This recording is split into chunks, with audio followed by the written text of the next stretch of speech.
ঢাকা এক্সপ্রেসের নিউজরুম থেকে সবাইকে স্বাগত জানাচ্ছি। আপনাদের সাথে আছি আমি ঈশা। শুরুতেই আজকের কিছু গুরুত্বপূর্ণ খবরের শিরোনামগুলো জানিয়ে দেব।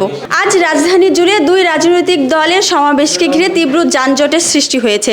চরম ভোগান্তিতে পড়েছেন নগরবাসী। আজ সকাল 9:05 কেরানীগঞ্জে অবস্থিত ঢাকা কেন্দ্রীয় কারাগার থেকে মুক্তি পেয়েছেন জামায়াত নেতা এটিএম আজহারুল ইসলাম। উন্নয়নশীল দেশগুলোর সম্পদ ফেরাতে আন্তর্জাতিক সহায়তা চেয়েছে বাংলাদেশ। যতদিন পর্যন্ত ইশরাককে ঢাকা দক্ষিণ সিটি মেয়রের দায়িত্ব দেওয়া না হবে ততদিন পর্যন্ত আন্দোলন চালিয়ে যাবে তার সমর্থকরা। আজও নগর ভবনের মূল ফটক অবরোধ করে তারা আন্দোলন কর্মসূচি চালিয়ে গিয়েছেন, ফলে সকল নাগরিক সেবা বন্ধ রয়েছে। সরকারি চাকরি আইন সংশোধন অধ্যাদেশ বাতিল না হওয়া পর্যন্ত প্রতিদিন 1 ঘন্টা করে কর্মবিরতি ঘোষণা করেছেন সচিবালয়ে আন্দোলনরত কর্মচারীরা। 4 দিনের সফরে অন্তর্বর্তী সরকারের প্রধান ডক্টর মোহাম্মদ ইউনূস জাপানে পৌঁছেছেন।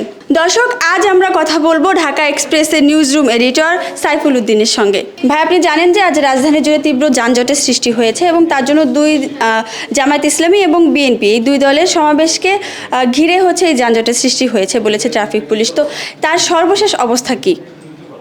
ধন্যবাদ আপনাকে। আপনি জানেন যে আজকে জামাতের শীর্ষ নেতা এটিএম আজহারের মুক্তি হয়েছে। তো তার মুক্তির পরপরই হঠাৎ করে সকাল 8:30টার দিকে শাহবাগ মোড়ে জামাতের যে নেতাকর্মীরা আছে তারা সেখানে একত্রিত হয় এবং সেখানে একটি সংবর্ধনা অনুষ্ঠিত হয়।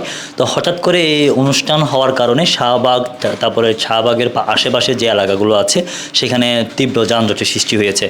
আর অন্যদিকে বিএনপির পূর্ব ঘোষিত তাদের একটি সমাবেশ ছিল পল্টনে। সেই পল্টনের সমাবেশটি যদিও বা দুপুর 2টা থেকে শুরু হওয়ার কথা ছিল, কিন্তু সেখানে ঢাকা এবং ঢাকার বাহিরের যে আশপাশের যেই বিভিন্ন জায়গাগুলো রয়েছে ওইখান থেকে তাদের নেতাকর্মীরা আসতে শুরু করে। সে কারণে পল্টনের আশপাশের বিভিন্ন এলাকা এবং ঢাকার যে মূল প্রবেশ পথগুলো রয়েছে ওইগুলোতে আপনার তীব্র যানজটের সৃষ্টি হয়েছে। আর এখন সর্বশেষ যতটুকু আমাদের কাছে খবর আছে তাতে দেখা গিয়েছে যদিও বা শাহবাগের যে প্রোগ্রাম ছিল সেটি শেষ হয়েছে, তাই হচ্ছে যে সেখানে তেমন কোনো যানজট নেই। তবে পল্টনে বিএনপি সমাবেশ ঘিরে এখনো পর্যন্ত চারিপাশে কিন্তু তীব্র যানজট আছে। তো ভাই, এই যে দুই রাজনৈতিক দল আজ সমাবেশ করছে, তো এই দুই রাজনৈতিক দলের সমাবেশের আসলে এই কর্মসূচিগুলোর উদ্দেশ্য কি? বিএনপির যে সমাবেশ করছে তাদের উদ্দেশ্য হচ্ছে তরুণদেরকে ভোটের প্রতি আগ্রহ সৃষ্টি করা। এবং জানেন যে বিগত যে নির্বাচনগুলো হয়েছে সেই নির্বাচনগুলোতে যারা তরুণরা রয়েছে তারা হচ্ছে যে নির্বাচনে সময় ভোট দেওয়ার যে আগ্রহটা সেটা তাদের হ্রাস পেয়েছে। তো সেই তরুণদেরকে যাতে ভোট কেন্দ্রে যাওয়ার এবং ভোট দেওয়ার যে আগ্রহটা এটাকে বৃদ্ধি করার জন্য এবং তরুণদেরকে রাজনীতিতে ওদেরকে সংযুক্ত করার জন্য, আকর্ষণ বাড়ানোর জন্য মূলত হচ্ছে বিএনপির এই যে সমাবেশ এটি।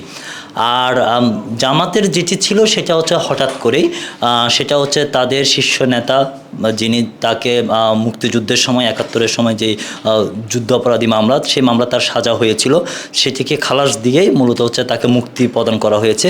তার জন্য হচ্ছে তাদের এই সংবর্ধনা অনুষ্ঠানটি। জামায়াত নেতা এটিএম আজহারুল ইসলাম আজ মুক্তি পেয়েছেন, তো তার মুক্তি ও কর্মসূচি নিয়ে আপনার মতামত কি?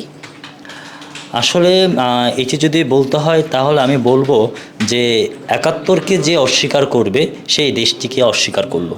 যে এই দেশকে অস্বীকার করবে তার এই দেশের কোনো কিছুতেই তার অংশীদারিত্বতা থাকাটা মানে প্রশ্নবিদ্ধ।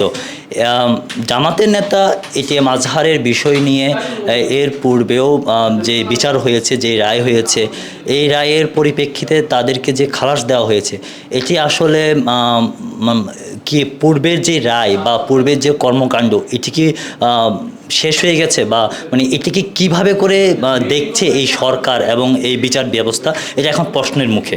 কারণটা হচ্ছে দেখেন, এই জামাতের নেতার বিরুদ্ধে যে অভিযোগ আনা হয়েছিল এবং এই অভিযোগের প্রেক্ষিতে তৎকালীন সময়ের যারা ভুক্তভোগী তারা কিন্তু বলেছে এটা কিন্তু, এবং উনিও কিন্তু স্বীকার করেছে যে উনি তখনকার সময়ের আলবদরের উনি একজন কর্মী ছিলেন এবং তিনি ঢাকা বিশ্ববিদ্যালয়ের ছাত্র শিবিরের পরবর্তী সময়ে ছাত্র শিবিরের তিনি কিন্তু একজন কর্মী ছিলেন, সভাপতি ছিলেন।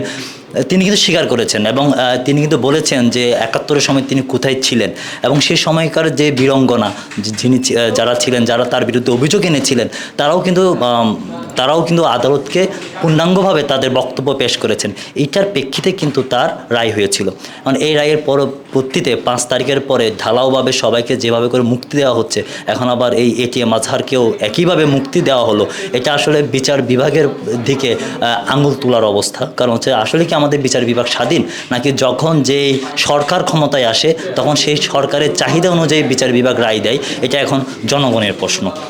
আর এটিএম আজহারকে মুক্তি দিয়েছে, এটি জামাতের অনেক বড় অ্যাচিভমেন্ট তারা মনে করছে, কিন্তু এটার ধারায় আমাদের বাংলাদেশের যে রাজনৈতিক ব্যবস্থা, যে আমাদের বিচার ব্যবস্থা, সব কিছু কিন্তু এখন একটি প্রশ্নের মুখে পড়েছে বলে আমি মনে করি। ভাই আপনাকে অসংখ্য ধন্যবাদ। দর্শক, এই ছিল আজকের সবশেষ খবর নিয়ে ঢাকা এক্সপ্রেসের নিউজরুম পর্যালোচনা। আজ তাহলে এখানেই শেষ করছে, পরবর্তীতে হাজির হব আপনাদের সামনে নতুন কোনো টপিক নিয়ে। ততক্ষণ পর্যন্ত সবাই ভালো থাকবেন, সুস্থ থাকবেন, ঢাকা এক্সপ্রেসের সাথেই থাকবেন।